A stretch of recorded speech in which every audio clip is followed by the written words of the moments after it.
le bénir ensemble de ce que l'Esprit de Dieu nous a éclairé, fortifié, et puis hier soir aussi, des points très sensibles ont été enseignés concernant l'antisémitisme, et on veut bénir Dieu de tout notre cœur pour cette explication. Nous croyons encore que ce soir, nous allons être rassasiés. Que Dieu vous bénisse, qu'il nous bénisse, et puis qu'il bénisse son serviteur.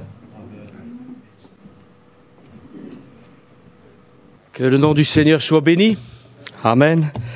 Nous voulons nous souvenir que ce qui fait la qualité d'une réunion, c'est bien évidemment avant tout la présence de notre Dieu. Alléluia. Quelle grâce possédons-nous de pouvoir nous rassembler dans sa présence, de pouvoir le chanter, le louer, le prier, l'adorer et aussi ouvrir sa parole. Et tout est possible à celui qui croit. Il y a là d'abondantes grâces dans la présence de notre Dieu. Amen. Alléluia. Voilà, on va continuer, je vais pas dire qu'on va achever, parce que je crois qu'on n'achève pas, mais on va conclure quand même cette série de réunions. On a pris quelques thèmes, et le dernier thème, c'est le rétablissement du royaume d'Israël, et puis bien évidemment, on se projette ensuite dans le royaume éternel, parce que ce que nous attendons, nous, en tant que croyants, et ce que tous les rachetés attendent, c'est l'éternité avec le Seigneur.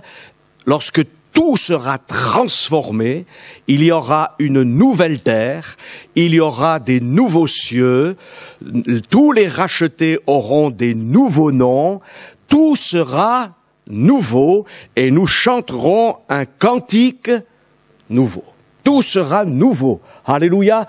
Mais en attendant ce renouvellement complet et total de l'univers et le règne éternel de notre Dieu, nous savons qu'il y a des étapes du salut qui sont très importantes, et nous allons lire, je vais citer ce texte parce que nous le connaissons pratiquement tous, je pense. C'est ce texte de Job où il est écrit dans Job 33, verset 14, « Dieu parle cependant, tantôt d'une manière, tantôt d'une autre, et l'on y prend point garde. » Alors pourquoi ce texte? Parce que au cours de l'histoire de l'humanité, Dieu va parler de toutes les manières, afin que jamais un homme ne puisse se lever, un être humain ne puisse se lever et puisse faire une remarque à Dieu en disant « Si tu avais parlé de telle manière, si tu avais agi de telle manière, alors j'aurais pu me convertir. » Ça sera pas possible. Et c'est pour ça que l'Écriture nous dit que toute bouche sera fermée en face de ce plan de salut, en face de tout ce que Dieu aura déployé pour sauver l'humanité. Dieu a toutes les manières de parler au cours des générations. Plus le péché abonde, plus il surabonde dans sa grâce et dans ses méthodes. Et c'est pour cela que c'est encourageant, parce que nous savons que notre Dieu a pitié du pécheur. Il est allé au plus bas par la croix du calvaire, et il n'y a pas un seul pécheur qui ne puisse être sauvé s'il se repent de ses péchés, s'il confie sa vie au Seigneur, alors il sera sauvé. Amen. Je sais pas, peut-être qu'au milieu de nous, il y a quelqu'un qui est peut-être loin du Seigneur ou qui s'est écarté du Seigneur. Eh bien, ami ou mon frère ou ma sœur, eh bien, rapproche-toi, parce que la grâce de Dieu, elle est extraordinaire. Dieu va parler de différentes manières au cours de l'humanité. On va bien sûr parler du millénium, mais j'aimerais simplement, je vais citer très rapidement, parce qu'on n'est pas là pour parler de cela, mais Dieu va d'abord parler par l'innocence dans le jardin d'Éden. Le péché n'est pas là, mais il y a une communion entre Dieu et l'homme. C'est le temps où, voilà, pour l'instant, l'homme croit Dieu, et puis après il va y avoir la désobéissance. Ensuite, Dieu va dire à l'homme, tu as une conscience, voilà, le péché couche à ta porte, mais toi domine sur lui, tu dois distinguer entre le bien et le mal. Et puis ensuite, il y aura aussi l'établissement d'un gouvernement humain avec Noé. Voilà, il y a des règles qui sont imposées. Et puis ensuite, il y a la promesse qui est faite à Abraham. Et puis ensuite, Dieu va parler par la loi de Moïse. Et puis ensuite, Dieu va parler par la grâce, essentiellement. Et ensuite, il va parler par sa justice. Et ça, c'est le temps du millénium. Alors, j'aimerais quand même faire une précision, c'est que nous ne pouvons pas être sauvés par notre conscience ou par une promesse simplement. Tous les hommes de tous les temps sont sauvés à cause du sacrifice de Jésus. Ça, il n'y a pas d'autre moyen, il n'y a pas d'autre nom par lequel nous devions être sauvés, si ce n'est le nom de Jésus. Et le nom de Jésus signifie délivrance, salut. Amen, c'est un nom magnifique. Alléluia. Donc, il y a le temps de la grâce. Nous sommes sauvés à cause de l'œuvre parfaite de Jésus et nous sommes dans une période extraordinaire pour les âmes. Dieu fait grâce à l'humanité. D'ailleurs, il fait grâce à celui qui s'approche de lui. Ne croyez pas les croyants de l'ancienne alliance qui se sont confiés en Dieu. Dieu ne les a pas épargnés à cause de ceci ou de cela, mais à cause de leur foi en la venue du Messie. Eh oui, il n'y a pas d'autre solution. Donc, nous serons un jour, alléluia, avec Abraham, Isaac et Jacob. On aura pas mal de choses à se dire. Non, ne croyez pas, enfin, on aura l'éternité, c'est bien. Voilà. Donc, mais très souvent, bien évidemment, quand on regarde l'Ancien et le Nouveau Testament, il y a d'abord l'Ancienne Alliance avec la loi. La loi va, en quelque sorte, révéler tout le péché de l'humanité. Et c'est pour cela que la loi, elle est utile. Elle n'amène rien à la perfection, mais la loi, eh bien, elle révèle le péché. On pourrait dire qu'elle le souligne, elle le surligne, elle l'amène, voilà. Et on voit l'horreur du péché avec la loi de Dieu, mais heureusement, avec le sacrifice de Christ, sa résurrection, sa glorification, eh bien, on réalise la grâce de Dieu. Ce qui manquait à la loi de Moïse, c'était la grâce. Il manquait un élément, c'était la grâce. Et dans le temps du millénium, eh bien, Dieu va encore exercer un temps particulier, c'est le temps de la justice. Alors, on va lire un texte qui est dans le livre des Actes. On va lire deux choses dans le livre des Actes parce que c'est Actes chapitre 1er. Actes chapitre 1er. Et il nous est dit ceci. C'est Jésus qui va parler pendant 40 jours à ses disciples. Et dans Actes chapitre 1er, verset 6, les disciples vont poser une question au Seigneur. Il nous est dit ceci, Actes 1, 6, ceux qui s'étaient réunis lui demandaient, Seigneur, est-ce en ce temps-ci que tu vas rétablir le royaume pour Israël?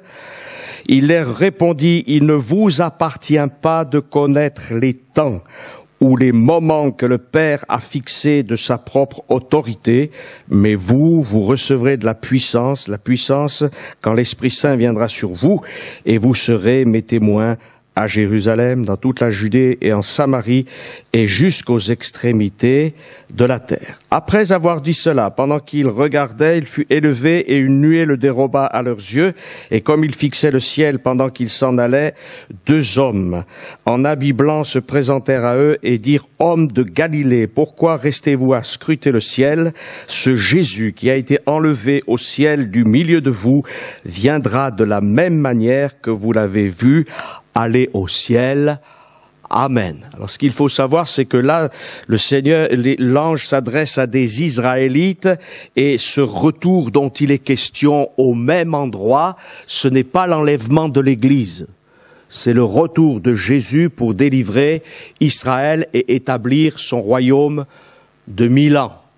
Voilà, l'enlèvement de l'Église, lors de l'enlèvement de l'Église, c'est dans les Épîtres aux Thessaloniciens, tout cela, il y a d'autres textes, je ne vais pas m'attarder sur cela ce soir, mais Jésus ne pose pas ses pieds sur la terre, il reste dans les nuées du ciel, et son Église va à sa rencontre, de la même façon que lorsque Rebecca, amenée par Eliezer, eh bien, arrive près d'Isaac, Isaac va à sa rencontre, voilà, eh bien, le Christ ressuscité viendra à la rencontre de son Église, mais aussi son Église, eh bien, sera métamorphosée, complètement transformée, et ira à la rencontre de son Sauveur et de son Seigneur dans les airs. Alléluia. Il y aura le tribunal de Christ, il y aura les noces de l'agneau, et les anges, les rachetés, donc l'Église et Jésus descendront pour arrêter la folie des nations qui voudront détruire Israël au bout des 7 ans de la grande tribulation. Alors on va expliquer un petit peu ces choses parce que c'est vrai que la chronologie en ce qui concerne le salut est longue, mais en tout cas, si il n'y avait pas eu de rétablissement du royaume pour Israël, Jésus aurait dit à ses disciples, maintenant c'est terminé, il n'y a pas de rétablissement de royaume d'Israël, c'est l'Église, et après, excusez-moi l'expression, point final. Et le Seigneur n'a pas dit cela. Il a dit maintenant, je vais vous envoyer remplis du Saint-Esprit pour être donc des témoins jusqu'aux extrémités de la terre, et ensuite viendra le temps de rétablissement pour Israël. Mais c'est presque comme s'il leur disait, écoutez, pour l'instant, ça vous regarde pas, vous voyez, c'est pas de vous, ou plutôt ne vous préoccupez pas de cela, c'est pas l'urgence. L'urgence, c'est de dire la bonne nouvelle aux Juifs, aux non-juifs, le plus tôt possible, et que toutes les nations, d'ailleurs la Bible nous dit, lorsque toutes les ethnies, c'est le mot d'ailleurs qui est utilisé, ethnos, le mot ethnie, lorsque toutes les ethnies, eh bien, auront entendu parler, alors, eh bien, le Seigneur pourra revenir chercher son Église. Voilà. Donc, s'il n'y avait pas eu de programme ultérieur pour Israël, bien évidemment, le Seigneur l'aurait dit. Il aurait dit maintenant, non, c'est terminé, il n'y a plus de promesse pour Israël. Mais non. Et les disciples l'ont bien compris parce que dans le livre des Actes, toujours au chapitre 15, lorsqu'il est question de savoir s'il faut appliquer la loi de Moïse aux non-juifs, bien évidemment, il ne faut pas l'appliquer. C'est toute la décision des apôtres, des anciens de Jérusalem. Eh bien, Jacques va finir par conclure après toutes ces discussions, et il citera une parole de l'Ancien Testament, mais il dira ceci dans Actes 15. Il dira au verset 13, lorsqu'ils se turent, Jacques dit, mes frères, écoutez-moi. Simon a raconté comment pour la première fois Dieu est intervenu pour prendre parmi les nations un peuple à son nom. Les paroles des prophètes s'accordent avec cela, comme il est écrit. Après cela, voilà, après que Dieu ait pris des nations et pour en faire un peuple, après cela, je reviendrai. Et je relèverai la tente de David qui était tombée, j'en relèverai les ruines, et je la redresserai, afin que le reste des humains cherche le Seigneur. Oui, toutes les nations sur lesquelles mon nom a été invoqué, dit le Seigneur qui fait ces choses connues depuis toujours. Amen. Alléluia. Dieu relèvera la tente de David. Elle était complètement écroulée à cette époque déjà par toutes sortes de fantaisies religieuses, de traditions, par toutes sortes de choses incohérentes, et en quelque sorte, eh bien, et 40 ans plus tard, c'est la destruction du temple. C'est la destruction du temple, donc la tente s'écroule vraiment. On a l'impression que c'est fini. Non, mais Dieu relèvera la tente de David. David, c'est le dernier auquel Dieu a fait une promesse vraiment en ce qui concerne la royauté.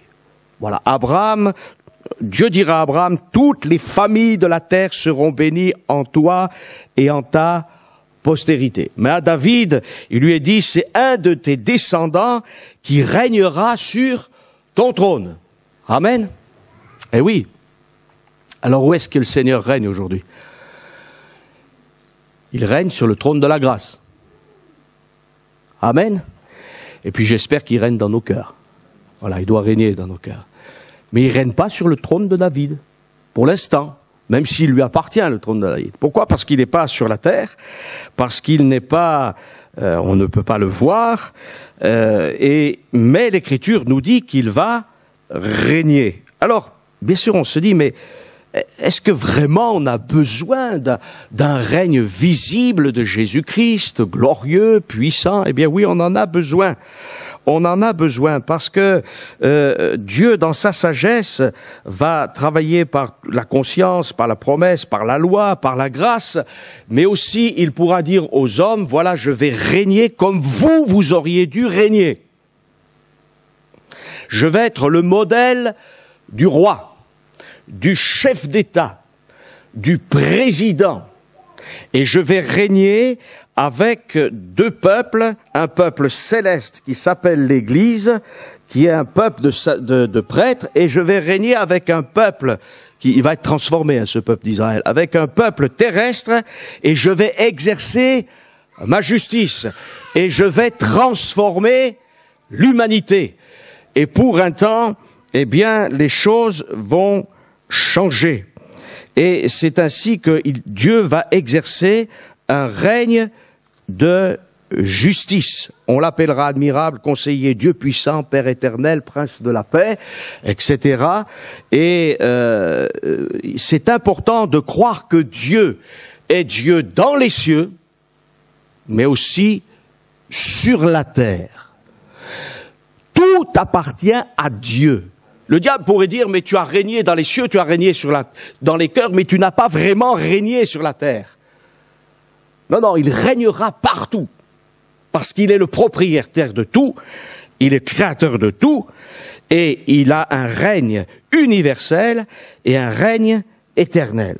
Et à chaque fois que les rois se sont pris pour des dieux, eh bien, ils ont été abaissés. Pharaon s'est pris pour un dieu, il a été abaissé. Nebuchadnezzar s'est pris pour un dieu, il a été abaissé au rang de la bête, et il a dû reconnaître qu'il y avait un Dieu qui régnait, et c'est important pour nous aussi, en tant que croyants, eh bien, de s'attacher à cela. Vous savez que quand on prie, malheureusement cette prière, elle est considérée presque comme une punition dans l'Église catholique romaine. Vous savez que quand on pêche dans l'Église catholique romaine, alors déjà on va avoir un prêtre qui est censé nous donner l'absolution, qui est une parfaite erreur, mais en plus la prière c'est devenu une punition. La prière c'est pas une punition, c'est une grâce. Donc on dit vous faites autant de Pater Noster, etc., de Notre Père, mais quelle belle prière que le Notre Père. Et dans le Notre Père il y a quoi? Que ton règne vienne donc sur la terre comme au ciel. Et il n'est pas dit dans nos cœurs comme au ciel, mais bien sûr il faut que ça commence dans le cœur. Il faut que ça commence dans le cœur, il faut que ça commence à l'intérieur de l'être humain. Mais ça, c'est la grâce. Mais néanmoins, la terre appartient au Seigneur. La terre entière m'appartient. Et le Seigneur va faire ce que les nations aujourd'hui, avec le nouvel ordre mondial, veulent faire, mais sans Dieu. Et ça peut pas marcher. Vous savez qu'aujourd'hui, il y a de l'immoralité, tous les signes avant-coureurs de la venue de Jésus-Christ sont là, et bientôt, très bientôt, nous ne savons pas, parce que nous ne savons ni le jour ni l'heure. Voilà, il y a toujours des farfelus qui fixent la date du retour de l'enlèvement de l'Église. Nous ne savons pas. Et d'ailleurs, avec l'Église, il n'y a jamais de date. Avec Israël, il y a des dates. Voilà, si on lit dans le prophète Daniel, il y a des dates, etc. Mais avec l'Église, il n'y a pas de date. On ne sait pas. Il revient bientôt. Et quand l'Église sera enlevée, l'action du Saint-Esprit ne sera plus la même sur la terre, et pendant 7 ans, il va y avoir la mainmise du nouvel ordre mondial avec l'Antéchrist. Pendant 3 ans et demi pour Israël, ça sera à peu près, et au bout de 3 ans et demi, ça sera la catastrophe, et c'est ce qu'on appellera la grande tribulation. Ça a quelque chose de terrible, persécution, et il est question de tout cela dans l'Apocalypse, et Israël sera serré par toutes les nations. Gog et Magog, ça sera quelque chose de terrible, et c'est en quelque sorte ce que prépare le diable, cette deuxième Shoah, ce que je disais hier, et il désire détruire Israël, parce que s'il détruit Israël, les promesses de Dieu s'accomplissent pas. Mais ça, c'est pas possible. C'est pas possible. Parce que Dieu est toujours vainqueur. Amen. Nous sommes du côté du vainqueur. On peut souffrir. Israël a été bafoué, a été rejeté, a été exclu. L'Église, la véritable, elle est bafouée, elle est rejetée, elle est méprisée.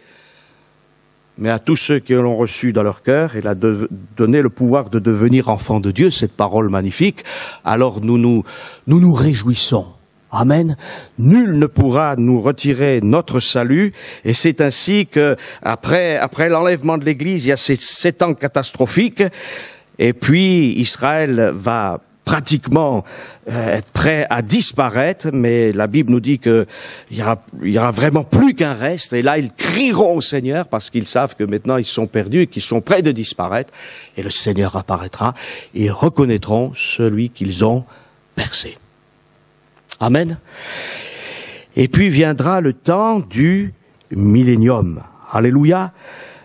Dans Luc au chapitre 2, il nous est dit ceci: salut que tu as préparé devant tous les peuples, lumière pour éclairer les nations et gloire d'Israël ton peuple.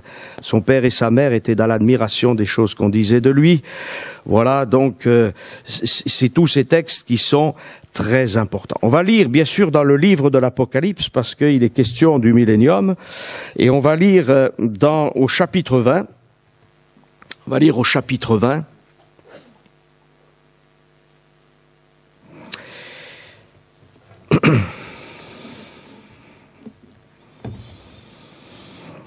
C'est ce qui est écrit, Apocalypse chapitre 20. Alors je vis descendre du ciel un ange qui tenait la clé de l'abîme et une grande chaîne à la main. Il saisit le dragon, le serpent d'autrefois, qui est le diable et le Satan, et il le lia pour 1000 ans. Il le jeta dans l'abîme qu'il ferma et scella au-dessus de lui pour qu'il n'égare plus les nations jusqu'à ce que les 1000 ans soient achevés. Après cela, il faut qu'il soit relâché pour un peu de temps. Je vis des trônes et ceux qui s'y assirent furent donnés le pouvoir de juger. Je vis aussi les âmes de ceux qui avaient été décapités à la hache à cause du témoignage de Jésus et de la parole de Dieu, et ceux qui ne s'étaient pas prosternés devant la bête ni devant son image et qui n'avaient pas reçu la marque sur le front ni sur la main. Ils reprirent la vie et régnèrent avec le Christ pendant 1000 ans. Les autres morts ne reprirent pas vie jusqu'à ce que les 1000 ans soient achevés. C'est la première résurrection. Heureux ceux qui ont part à la première résurrection. Sur cela, la seconde mort n'a pas de pouvoir. Ils seront sacrificateurs ou prêtres de Dieu et du Christ, du Messie, et ils régneront avec lui pendant 1000 ans. Quand les 1000 ans seront achevés, le Satan sera relâché de sa prison et il sortira pour égarer les nations qui sont aux 4 coins de la terre, Gog et Magog, afin de les rassembler pour la guerre. Leur nombre est comme le sable de la mer. Ils montèrent sur toute la surface de la terre, ils investirent le camp des saints et la ville bien-aimée, c'est-à-dire Jérusalem, mais un feu descendu du ciel et les dévora. Le diable qui les égarait fut jeté dans les temps de feu et de soufre où sont la bête et le prophète de mensonge. Ils seront tourmentés jour et nuit à tout jamais. Amen. Et puis ensuite, c'est le grand jugement, le jugement dit jugement dernier. Et donc l'Écriture nous parle d'un temps de 1000 ans. Voilà. Alors bien sûr, il y a eu différentes positions dans le monde religieux, vous savez, parce que le monde religieux, il est pervers. Alors, autant dans l'Église primitive, jusqu'au IIIe siècle, on pensait qu'il y aurait un règne de 1000 ans où le Seigneur Jésus régnerait, mais à un moment donné aussi, il y a eu des fantaisistes, vous savez. Alors, ils ont décrit le millénium à leur manière, ils ont raconté toutes sortes de bêtises. Cela fait aussi que, vous savez, quand on raconte, des fois, le diable, il est pervers parce que il prend une vérité de l'Écriture, il la ridiculise pour que les gens ne croient plus en la réalité de l'Écriture. Il faut faire très attention à ça. Ça, c'est une des armes de l'adversaire. Mais là, nous venons de lire ce texte. Et vous êtes bien d'accord avec moi qu'il est bien question d'un règne de 1000 ans. Alors, l'Église catholique romaine aussi, pour dire, mais c'est depuis que l'Église règne. Voilà. Alors, le règne de 1000 ans, ça sera certainement, on ne sait jamais trop. Alors, en plus, des fois, il y a des théories différentes, mais ça sera quand l'Église commencera à avoir de l'influence sur le monde. Alors, il y aura 1000 ans extraordinaires. et puis après il y aura peut-être le royaume éternel. On ne sait pas trop d'ailleurs, hein. C'est pas très clair, c'est pas très net. Mais enfin, je ne sais pas si depuis que Christ est mort, qu'il est ressuscité, notre monde dans sa mentalité, dans sa sauvagerie, dans sa méchanceté n'a pas changé, hein. Ce qui a changé, c'est des vies qui ont changé, oui. Des hommes, des femmes qui ont été rachetés, alors leur vie, elles ont changé. C'était des menteurs, sont devenus des hommes de vérité, c'était des gens qui trompaient, c'était des gens dans les souffrances, dans les détresses, et puis leur vie a été bouleversée parce qu'ils ont rencontré Jésus-Christ comme leur sauveur, mais le monde, il n'a pas changé. Toujours guerre, bruit de guerre, tremblement de terre, famine, méchanceté, adultère, meurtre, mafia, accumulation de richesses aux dépens des autres, etc. C'est notre monde et ça va de pire en pire. Les mœurs sont débridés et on voit bien. Ou alors si vraiment aujourd'hui nous vivons le millénium, écoutez, je sais pas, mais faut vraiment être aveugle, hein. Voilà. Alors bien sûr, il y a toutes sortes de théories sur le millénium. Je vous en fais grâce. On reste sûr. Il y a des gens même qui ne croient même pas. Ils disent c'est une image des réalités spirituelles. Voyez. Donc, quand on lit l'Écriture, on doit la prendre d'abord dans le sens littéral, toujours. Maintenant, si dans le sens littéral, ça paraît bizarre, c'est peut-être qu'il y a une image. Mais avant tout, on doit le prendre dans le sens littéral. Là, il n'y a aucune raison, mais aucune raison, de ne pas lire l'Écriture dans le sens littéral. Il est question du faux prophète et de l'antichrist qui vont dans les temps de feu et de soufre, et à distinguer d'ailleurs de l'abîme. L'abîme est une prison. Les temps de feu et de soufre, c'est la condamnation éternelle. Et c'est pour ça que les démons, d'ailleurs, disent à Jésus, ne nous envoie pas dans l'abîme, ne nous envoie pas en prison, parce que lorsque Satan s'est révolté, eh bien, une partie des anges déchus ont été mis dans l'abîme. Mais la condamnation éternelle, c'est les temps de feu et de soufre. Mais là, Satan est lié. Et c'est un ange puissant qui prend Satan, qui le lie pendant 1000 ans. Vous savez, il y a toujours des gens qui disent, c'est pas ma faute si je pêche. Vous n'avez pas entendu ça aussi? Oui, c'est le diable. C'est les démons. Et c'est vrai que si on a trafiqué avec le diable, on peut être tenu et possédé. C'est vrai. Mais parfois, le diable, il nous arrange. Hein? Non, c'est souvent la chair. Parce qu'on n'a pas soumis notre vie au Fils de Dieu. Mais viendra un temps où le roi est sur la terre. Donc il n'y a pas de place pour Satan. Parce que ce qu'il faut savoir, c'est que dans le livre de l'Apocalypse, la Bible nous dit que Satan est précipité du ciel sur la terre. Donc il est là sur la terre et il ne peut pas y avoir deux places. Il ne peut pas y avoir le roi saint et le prince des ténèbres qui souille. C'est pas possible. Il n'y a pas de place pour deux. D'ailleurs, ça fait penser que de cette vieille fausse doctrine, pas si vieille que cela, qui consistait à faire croire aux croyants que régénérés, qui vivaient une vie avec le Seigneur, que peut-être ils étaient possédés. Mais le Saint-Esprit et les démons, excusez-moi, ne cohabitent pas. La cohabitation, c'est pour le monde qu'on connaît. Alors on peut, voilà, hein, on a connu la cohabitation, mais ça, non, on peut pas. Donc il n'y a pas de place pour deux rois. Il y a la place pour un seul roi. Et parce que le roi vient sur la terre avec son épouse, l'Église, il n'y a pas de place pour Satan. Donc il est lié pour un temps. Et ça va être un temps formidable, pas parfait, mais un temps extraordinaire. Voilà. Si on regarde un petit peu le tableau de l'ONU, je ne sais pas si vous êtes allé un jour sur le site internet de l'ONU, mais vous pouvez y aller, et vous regarderez tout ce qui préoccupe les hommes. Tout petit passe. La politique, les ambassades, les communications, l'éducation, la culture, comment dirais-je, la nature, enfin tout est, sauf la religion d'ailleurs, mais ça c'est tout bien, la religion elle va se fixer avec bientôt, mais tout est pris, alors on s'intéresse à tout parce qu'on veut transformer la planète.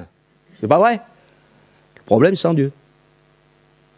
Or, Jésus a dit ceci, et nous aimons répéter cette phrase. Il faut que nous la vivions. Sans moi, vous ne pouvez rien faire. Donc, nous le savons, nous les croyants, avec Jésus, on est capable. Sans Jésus, excusez-moi, hein, on est nul.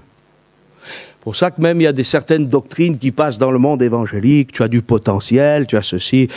Oui, je veux bien, mais on ne peut donner que ce qu'on a reçu dans l'ordre naturel, parce que Dieu est d'abord notre créateur et on a des dons naturels, mais c'est Dieu qui nous a accordés. Et si on a des dons surnaturels encore, c'est Dieu qui nous les a accordés.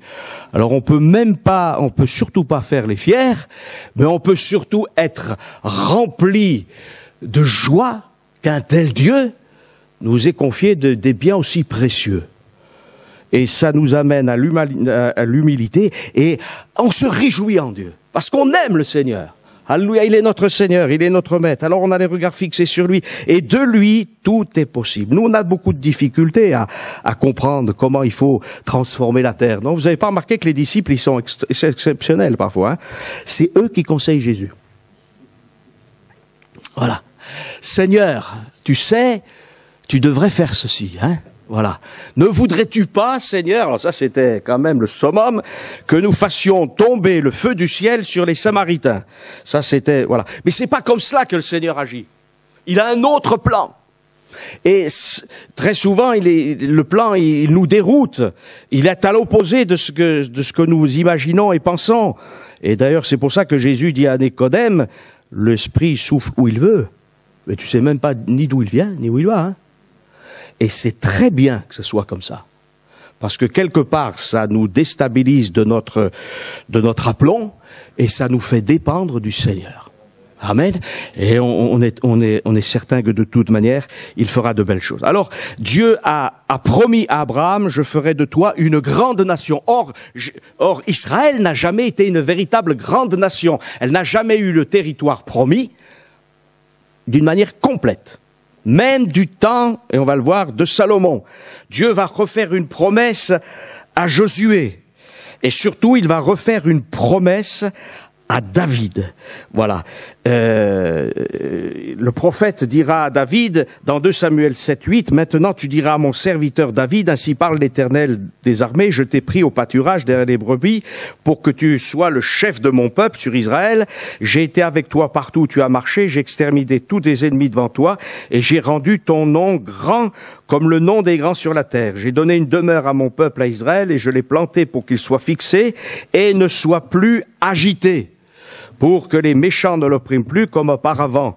Et comme à l'époque où j'avais établi les juges sur mon peuple, je t'ai accordé du repos en te délivrant de tous ses ennemis, et l'Éternel t'annonce qu'il te créera une maison. Non pas qu'il te donnera simplement un descendant pour sauver l'humanité, mais qu'il te créera une maison. Et on sait ce que ça signifie, une maison au Moyen-Orient. C'est une sorte de royaume, hein. Voilà, chaque patriarche a son royaume, mais c'est à la dimension, bien sûr, de notre Dieu. Et David va répondre et va dire, eh bien, qui suis-je, Seigneur éternel, et quelle est ma maison pour que tu m'aies fait parvenir où je suis? C'est encore peu de Dieu, Seigneur éternel. Tu parles aussi de la maison de ton serviteur pour les temps à venir, et tu daignes instruire un homme de ces choses. Que pourrait te dire de plus, David? Tu connais ton serviteur, Seigneur éternel. Amen. Vous savez que David va mourir, mais que les prophètes vont encore parler de David, qui va régner. Alors est-ce que c'est David qui va ressusciter, qui va régner? Et non, c'est pas ce David-là. C'est le David qui est mort à la croix. Parce que vous savez que lorsque le Père parle et qu'il s'adresse à la foule, il dit quoi? Celui-ci est mon fils bien-aimé. Et ça signifie quoi, David? Bien-aimé. Alors on pourrait traduire comme ça, hein, on ne fait pas d'entorse. Hein. Celui-ci est mon fils David, en qui j'ai mis toute mon affection. Amen. David, c'est une image de Christ. Mais la vie de David, elle n'a pas été sans faute, vous le savez très bien. Mais la vie de David spirituelle que Dieu nous a donnée, c'est un parcours sans faute. Amen, c'est un parcours sans faute. Alors, David est ému, bien sûr, et il y a dans la première partie du règne de Salomon une image du règne de Christ. Mais malheureusement, la deuxième partie du règne de Salomon, c'est plutôt la mentalité de l'Antichrist. C'est une sorte de mélange bizarre, Salomon. Salomon signifie le pacifique. Ça vient du mot shalom, hein, paix.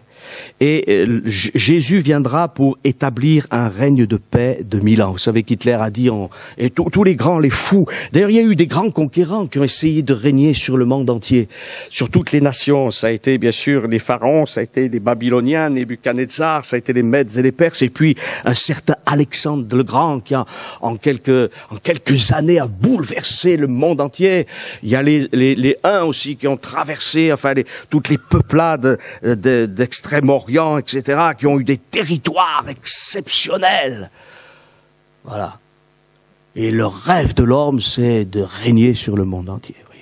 Mais quand on connaît la limite d'un homme, même s'il est le plus instruit, même s'il est le plus intelligent, le plus capable, un petit microbe, et il meurt. Il n'y a rien, hein. Il n'y a rien du tout, hein. On n'est pas la vie en nous-mêmes, hein. Faut pas rêver. Il n'y a rien, hein. Eh oui, et c'est tout petit. En général, d'ailleurs, ce qui est le plus mauvais, c'est très petit. Hein, ça commence très petit, ça se voit pas, hein.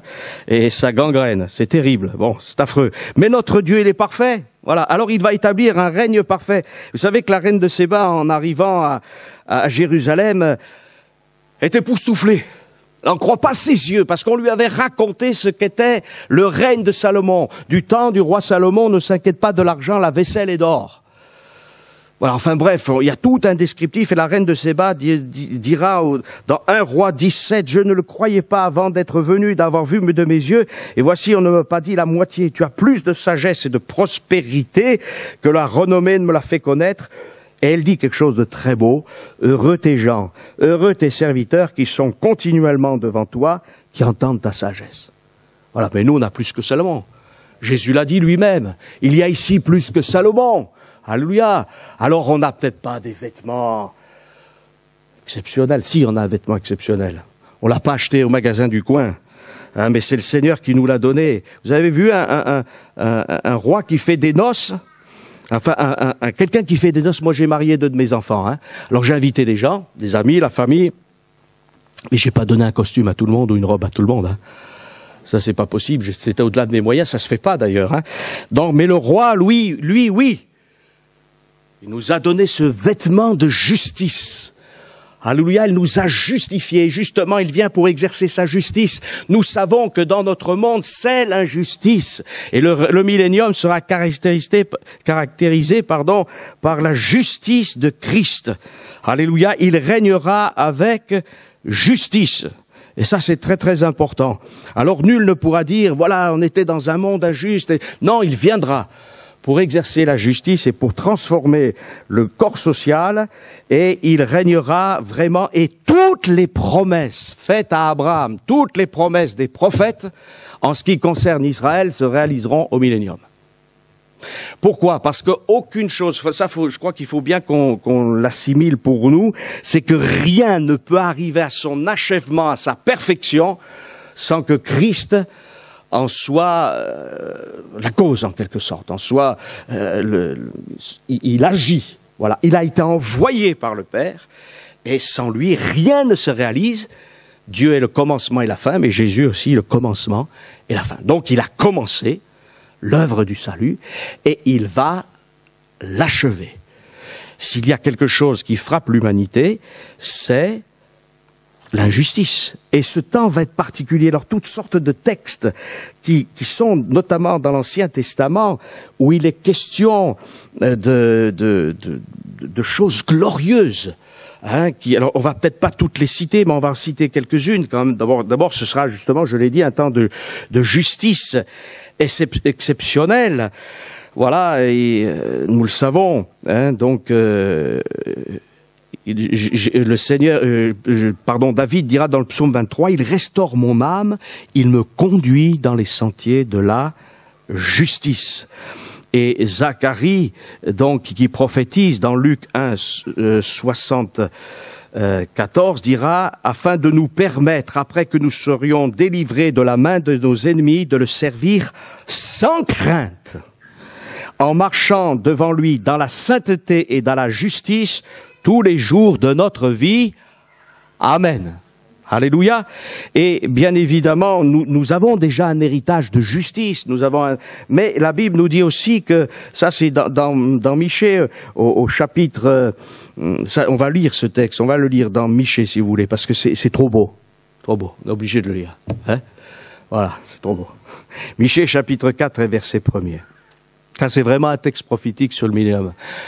Alors simplement, tant que vous cherchez Michée chapitre 4 et verset 1, les témoins de Jéhovah, eux, confondent le millénium et le règne éternel, voilà, au profit de leur secte, et ils ne comprennent pas, bien sûr, ils croient que le Jésus n'est pas Dieu, alors c'est une confusion terrible, mais Jésus est Dieu, il règne, il est le Fils de l'homme, et voici ce qui est écrit dans Michée chapitre 4, il arrivera dans la suite des temps, que la montagne de la maison de l'Éternel sera fondée sur le sommet des montagnes, qu'elle s'élèvera par-dessus les collines et que les peuples y afflueront.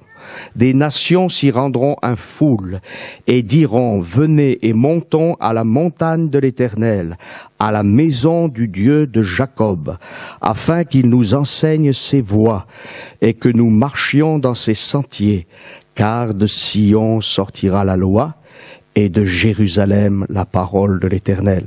Il sera juge, vous voyez la justice, d'un grand nombre de peuples, l'arbitre de nations puissantes, lointaines. De leurs glaives ils forgeront des hoyaux, de leurs lances des serpes. Une nation ne tirera plus l'épée contre une autre, et l'on n'apprendra plus la guerre. Alors ça c'est jamais arrivé, hein. Ils habiteront chacun sous sa vigne et sous son figuier. Il n'y aura personne pour les troubler, car la bouche de l'Éternel des armées a parlé. Amen. C'est beau, hein, comme texte. Et nous régnerons dans les cieux supérieurs, dans les cieux avec le Seigneur. Voilà. Et Israël et les nations connaîtront un temps particulier. Voilà. Quand même, les nations s'y rendront en foule. Aujourd'hui, où on se rend à Jérusalem, mais c'est pas un temps de paix, c'est un temps de terrorisme, un temps de guerre, un temps de conflit. Voilà, les nations s'y rendront en foule. Montons à la montagne de l'Éternel, à la maison du Dieu de Jacob, voyez, afin qu'il nous enseigne ses voies. Le peuple d'Israël transformé et qui aura, à la fin de la grande tribulation, reçu Jésus comme le Messie, parce qu'aujourd'hui, ils ne veulent pas l'accepter comme le Messie. Mais là, ils reconnaîtront qu'il est véritablement le Messie. Ésaïe 53 et tout ça, ça s'éclairera. Et là, commencera pour eux ce qu'ils attendent depuis des milliers d'années, eh bien, le Messie glorieux. Amen. Mais aussi le Messie qui règne comme un roi. Voilà. Alors, il nous est dit aussi, car de Sion, pour qu'il nous enseigne ses voies et que nous marchions dans ses sentiers. Car de Sion sortira la loi et de Jérusalem la parole de l'Éternel. Il y a quelque temps, j'écoutais un commentaire rabbinique et il disait, mais la loi dont il est question ici, vous savez, des fois ils ont quelques lumières, hein, parce qu'ils lisent la parole de Dieu. Et bien évidemment, il y a ce peuple encore une marque divine. Il disait, non mais cette loi dont il est question, c'est pas la loi du Sinaï, ce sera la loi du Messie. Eh oui, ce sera la loi du Messie. Ce sera un temps particulier. À une loi. Mais une loi qui ne sera pas du désert, de l'aridité. Mais ce sera la loi qui sortira de Sion, c'est-à-dire de Jérusalem. La ville de Jérusalem est pour le Messie. Elle est pour Christ. C'est la ville du grand roi. Le seul grand roi, c'est l'Éternel. Donc c'est pour Jésus. Voilà. Hein. Et il nous est dit, il sera juge d'un grand nombre de peuples, l'arbitre de nations puissantes lointaines. Je crois que les nations puissantes, elles ont besoin d'un arbitre, hein, d'un juste, d'un juge, parce qu'elles ont fait beaucoup de folie. Et là, il nous est dit, je vais vous dire quelque chose, de leurs glaives, de leurs épées, ils forgeront des bêches, en quelque sorte, de leurs lances des serpes. Une nation ne tirera plus l'épée contre une autre, et l'on n'apprendra plus la guerre. Alors ça, c'est pour ça que le millénium n'est pas encore venu, parce que de tout temps, on a appris la guerre. Toujours. Une invention, on fait une arme. Une évolution, on fait une arme. Soi-disant pour se défendre, mais aussi pour agresser les autres. Toujours. Quand on regarde la prolifération nucléaire, on se dit qu'en un instant, notre planète, elle peut exploser. C'est affolant. C'est quelque chose de terrible, mais heureusement, nous savons que Le Seigneur est là, il connaît toutes choses, mais ce qui est terrible, c'est que dans l'organisation de l'ONU, dans le bâtiment de New York, eh bien, ce texte est marqué. Voilà. De leur glaive, ils formeront des hoyaux, forgeront des bêches de hoyaux, et de leur lance des serpes. Une nation ne tirera plus les... Prendre un texte biblique et dire, nous, on va être capable de faire sans Dieu ce qui est marqué dans la parole de Dieu. C'est fort, hein? Quelle honte. C'est terrible. Ça, c'est l'orgueil de l'homme. Mais le Seigneur nous dit, car la bouche de l'Éternel a parlé. Alors, ce qui est intéressant, c'est qu'il nous est dit qu'Israël habitera sous sa vigne et sous son figuier. Voilà, sous la tonnelle, là, en quelque sorte. Et il n'y aura personne pour les troubler. Et plus loin, il nous est dit aussi ceci, et c'est ça qui caractérise... Aujourd'hui, Israël est troublé par ses voisins. Donc c'est pas le millénium, mais encore moins pendant la grande tribulation. Et Ésaïe dira, consolez, consolez mon peuple, dit votre Dieu, parlez au cœur de Jérusalem et criez-lui que sa servitude est finie, que son iniquité est expiée, qu'elle a reçu de la main de l'Éternel au double de ses péchés. Amen. Alléluia, il viendra. Et il viendra sur le mont des Oliviers. Amen. Il est parti du mont des Oliviers et reviendra sur le mont des Oliviers, là où on sacrifiait la vache rousse. Le sacrifice suprême de Christ. Vous savez que le sacrifice de la vache rousse, je fais une petite parenthèse, les Juifs disent, même Salomon, dans toute sa sagesse, n'a pas pu expliquer ce sacrifice. Mais quand on connaît Jésus, tout s'éclaire. Et oui, sans Jésus, on ne peut pas comprendre. Il reviendra régler. Et là, leur iniquité est expiée.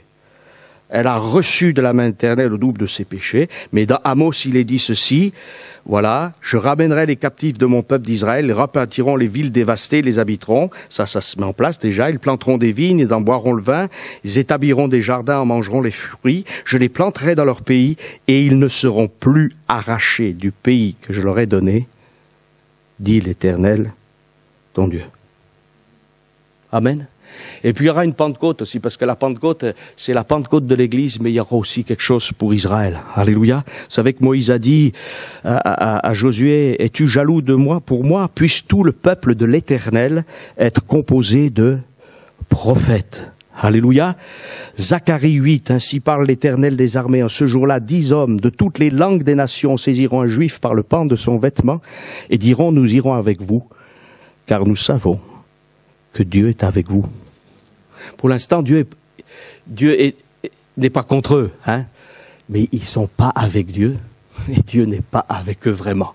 Il veille, bien sûr, il aime ce peuple. Mais c'est pas encore la communion. Bientôt, ça sera la communion. Alléluia. Alors que ton règne vienne, que ta volonté soit faite sur la terre comme au ciel. Israël sera la tête des nations. L'Éternel fera de toi la tête et non la queue. Deutéronome 28, 13. Voilà. On vous appellera sacrificateur de l'Éternel parce que tout sera rétabli. Et puis, il nous est dit dans Luc chapitre 1 à propos de Jésus, il sera grand et appelé fils du Très-Haut. Le Seigneur Dieu lui donnera le trône de David, son père. Il régnera sur la maison de Jacob éternellement et son règne n'aura point de fin parce qu'au-delà du millénium, bien sûr, Jésus régnera sur le monde entier, bien évidemment. Alléluia. Et puis, il nous est dit aussi ceci, et ça c'est très important, vous voyez, je vais citer quelque chose là, parce que je pense que c'est une bonne précision. L'Écriture nous dit donc, le titre que j'ai mis, c'est « Christ sera le roi du monde dans sa magnificence ». Ésaïe 9 dit ceci, « Car le joug qui pesait sur lui, le bâton qui frappait son dos, la verge de celui qui l'opprimait, tu les brises comme à la journée de Madian. Car toute chaussure qu'on porte dans la mêlée et tout vêtement guerrier roulé dans le sang seront livrés aux flammes pour être dévorés par le feu. » Et puis ce magnifique texte qu'on connaît, mais il faut prolonger le verset après. Voilà. « Car un enfant nous est né. » C'est Noël, Un fils nous est donné. Alléluia. Et la domination reposera sur son épaule. On l'appellera admirable, conseiller, Dieu puissant, Père éternel, Prince de la paix, mais après, qu'est-ce qu'il est dit? Donnez à l'empire de l'accroissement et une paix sans fin au trône de David et à son royaume, l'affermir et le soutenir par le droit et la justice dès maintenant et à toujours. Voilà ce que fera le zèle de l'Éternel des armées. Amen. Alors, c'est pour ça qu'il y a des gens qui ne croient... Les Juifs, ça c'est une question, si un jour... Je vais terminer par ça, après on parlera, parce qu'il y a beaucoup de textes, vous aurez je vous laisserai les quelques notes que j'ai, si vous voulez les avoir.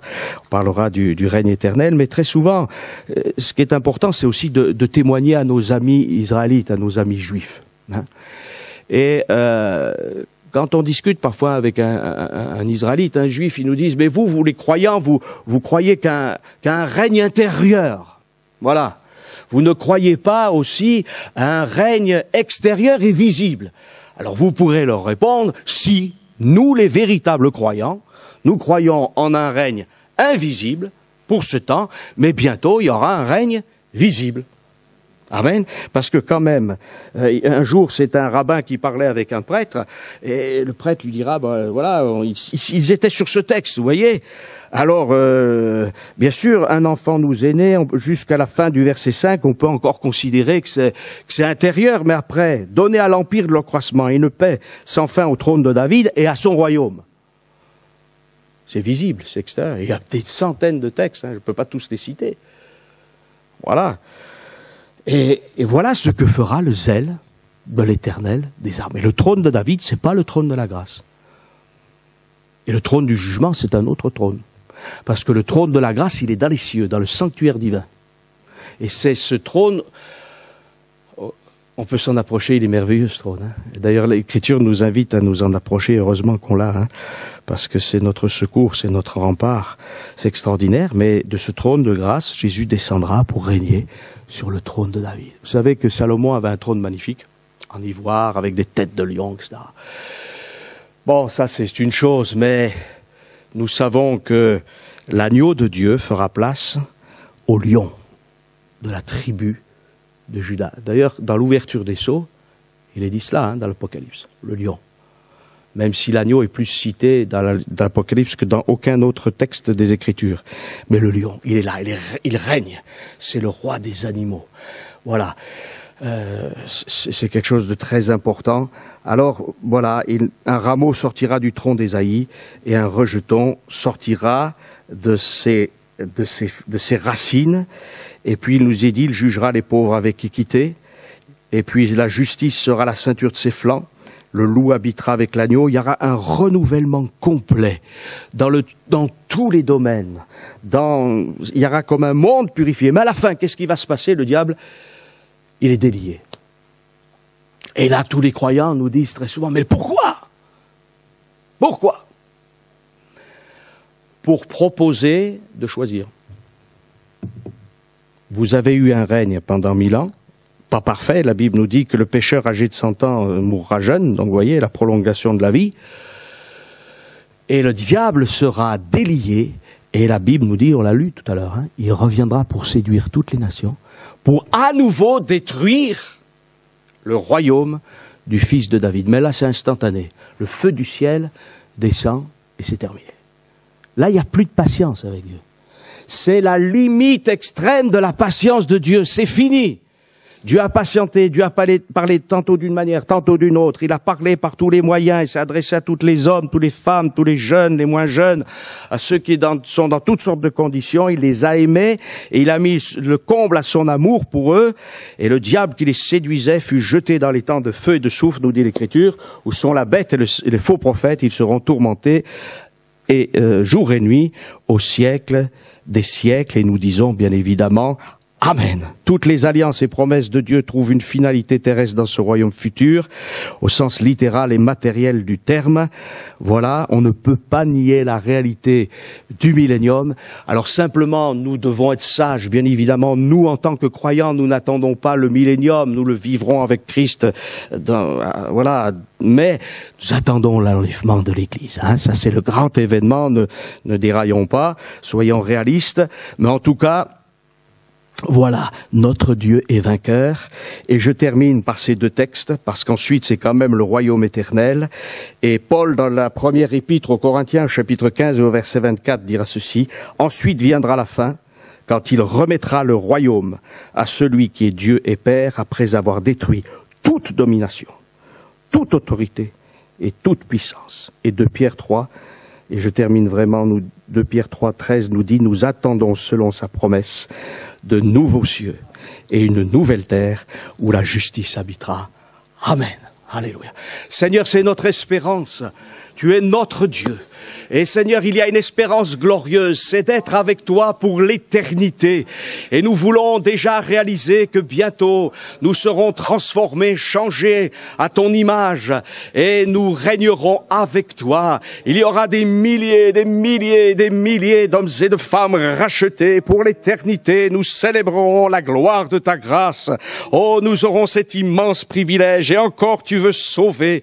Seigneur, donne-nous l'intelligence pour connaître les temps que nous vivons, et que nous puissions garder nos lampes allumées, que nous puissions être remplis du Saint-Esprit, serrer ta parole dans notre cœur et garder le témoignage jusqu'au bout avec ton aide et ton secours, afin que d'autres âmes encore soient gagnées à ta cause, et que ces âmes puissent devenir disciples, témoins, adorateurs du Dieu très haut, en esprit, en vérité. Nous te bénissons, accorde-nous toute ta grâce dans ces temps. Et merci notre Dieu et Père, dans le nom de Jésus et par le Saint-Esprit. Amen.